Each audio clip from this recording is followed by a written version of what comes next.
And this is the second of those stories that we've been sharing with some of our folks that aren't able to access some of the other resources we're providing. And this story is called Jesus Came to Dinner.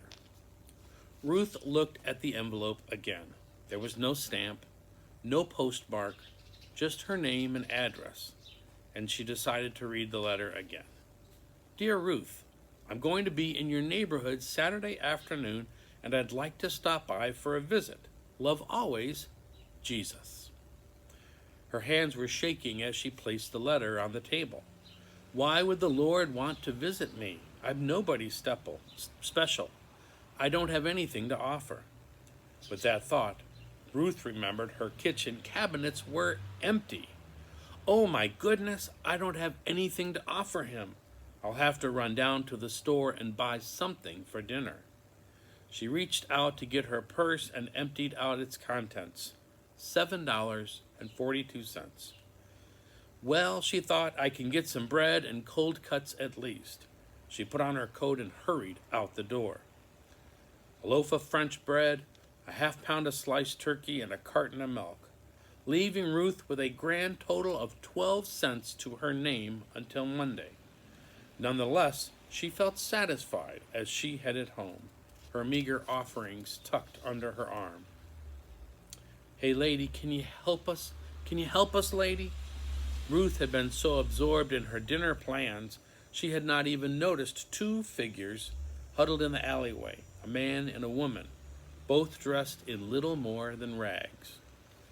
Look, lady, I ain't got a job, you know, and my wife and I have been living out here on the street. And, well, you know, now it's getting cold and we're getting kind of hungry.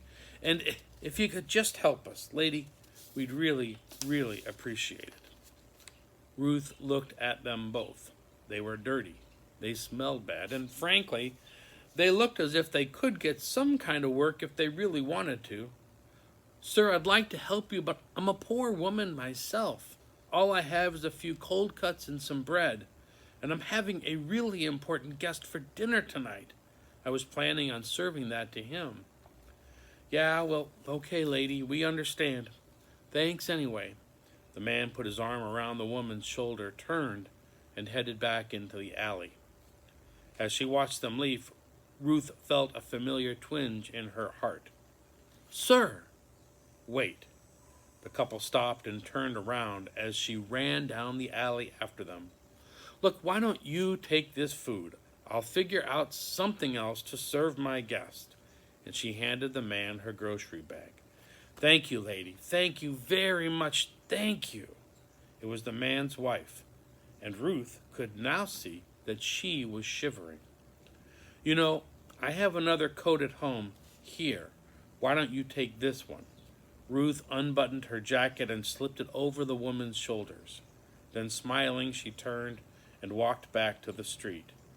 Without her coat and nothing to serve her guest, thank you, lady. Thank you very much. Ruth was chilled by the time she reached her front door, and worried also. The Lord was coming to visit, and she didn't have anything to offer him. She fumbled through her purse for the door key, but as she did, she noticed another envelope in her mailbox. That's odd. The mailman doesn't usually come twice in one day. She took the envelope out of the box and opened it. Dear Ruth, it was so good to see you again. Thank you for the lovely meal, and thank you, too, for the beautiful coat. Love always, Jesus.